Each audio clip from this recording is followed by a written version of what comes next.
We now return to Sandy's Beef and Ale on Lincoln Highway in Langhorne for the Coaches Roundtable Show. Once again, here's your host, Sam Goldberg. The best for last, the only undefeated team, Conwell Egan Catholic, now on the WBCB Sports Network here from Sandy's Beef and Ale. It's another weekly installment of the High School Coaches Roundtable Show. Coach, let's start off. Let's shout out the University of Delaware. Yeah, so we understand Sam's sister and her friends at college are watching on the web here tonight. So I want to say hi to Sophie and all her friends. So thanks for watching. Thank you, Sophie, and thank you to everyone who have watched the Conwell Egan Eagles. I can't believe you kept the helmet on. That's awesome.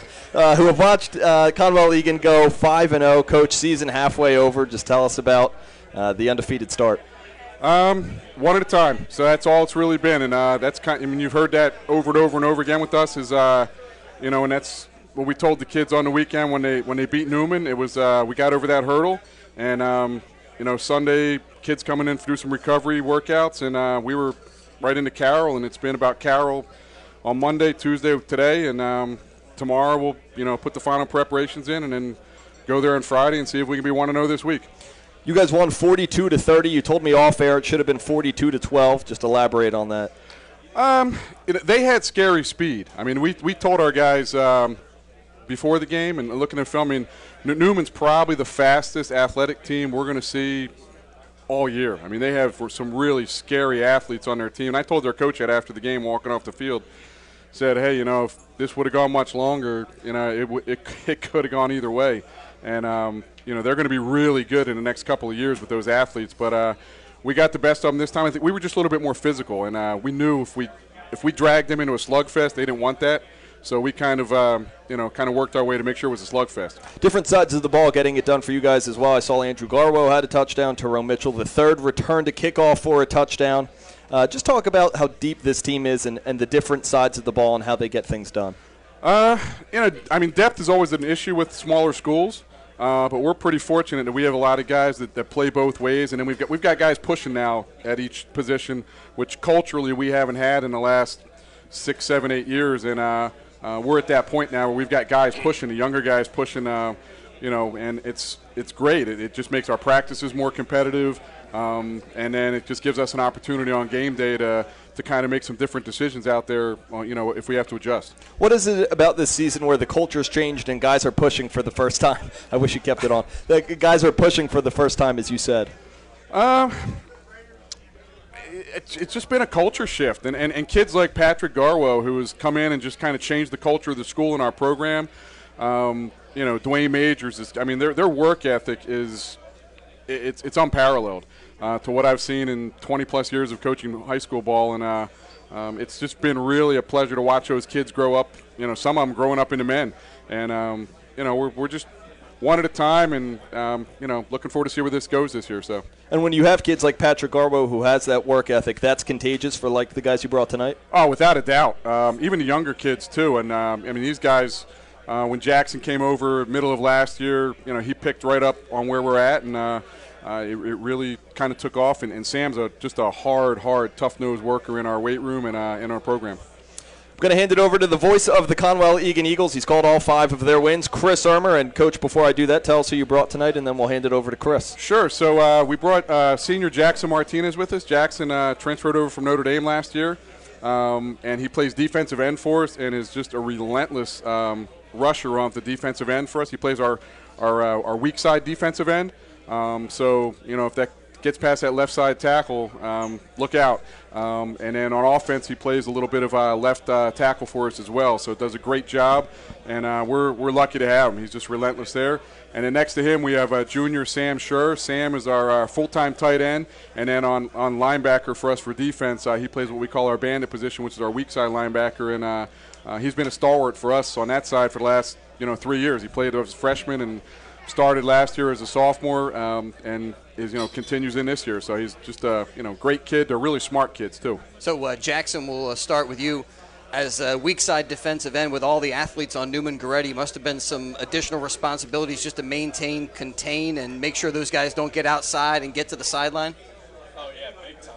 Whoop, hold on a second. Somehow I switched things up. I thought we were going to have you on that stick mic with the helmet on. All right, here we go. Finally, all right, there we go. Now we got you. Sorry about that. Yeah, there's definitely additional responsibilities. I mean, those guys are super fast and super athletic. You just got to make sure that quarterback's not going to pull the ball and run around you there when they're reading you.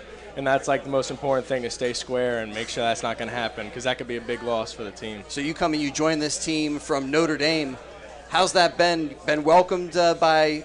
Oh my God! The team has a lot of experience, and they open their arms and welcome you in. Yeah, big time. I mean, I really love it over here. It's just the culture here. It's like, it's so much different. It's so much better. And I love the coaches here. I love the players. And I love the fact that we're winning this year. And that's such a big part of it. And Jackson, Coach Jenkinson just mentioned how the culture has changed a little bit. Can you describe that, or describe the feeling that you have, the difference between Notre Dame and Conwell Egan? It's that work ethic and that everyone's on the same page all the time. We're here to win, and there's like no substitute. You know, we're just looking to win each week, and we're looking to make it far. And as a guy on the defense, you take it personally when he says you guys shouldn't have let up all those points. Should have been even a bigger win for Egan? Oh, yeah, 100%. I mean, we should shut out every single team. That's kind of what we should start with. Coach says keep them under 17 points, but I think, 0 is where we really want them at every game, because there's no real reason for to let up any points. There you go. There you go, all around. Put the helmet back on, too. I like it. High expectations for this Conwell Egan Eagle team, and we'll let Jackson Martinez put the Egan helmet back on. We got the spirit going here on a Wednesday night Coaches Roundtable show, and now we talk with Sam Schur, the tight end. So they have you out in patterns or staying in to protect Goldsby more often? A little bit of both, mix pretty much.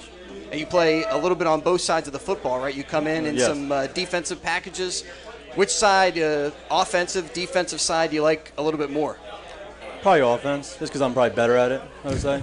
And you kind of know what you're doing and know what to expect? Yeah, that's more technique, so it's like... And have you been on that side of the ball like more often in your football career? Oh, yes.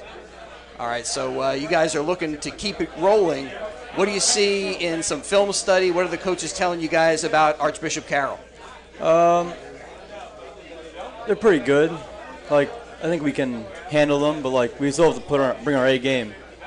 Now you guys, another win against Newman Goretti. That might be a team you guys match up with later on in the season. What did you guys learn from Newman Goretti about yourselves and just about the run you guys are on right now? It almost seems like right now you guys feel like only you can beat yourselves, that there's not a team out there that can beat you if you guys play your A game. Is that fair to say? Yes.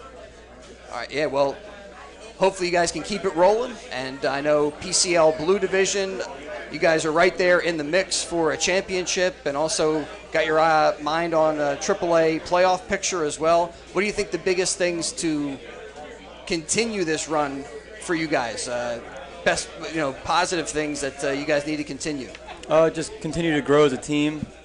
Pretty much it. And how do you guys do that? Is that on the buses? It's in practice? It's in every situation? Everything.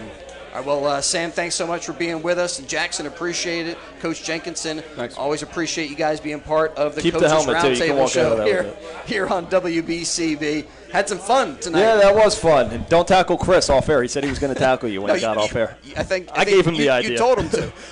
Some unfortunate news. We're not streaming their game this weekend. Archbishop Carroll told us they didn't have enough room in their press box. So we will not be streaming the Conwell Egan Eagles as they go for their 6th straight win. This program is over. A fun one tonight. I want to thank Hugh Fegley doing the video production work. Chris Ermer is doing the audio, the PA system. He co-hosted here with the Eagles. I'm Sam Goldberg, and Brooks St. Ives back at 1490 AM.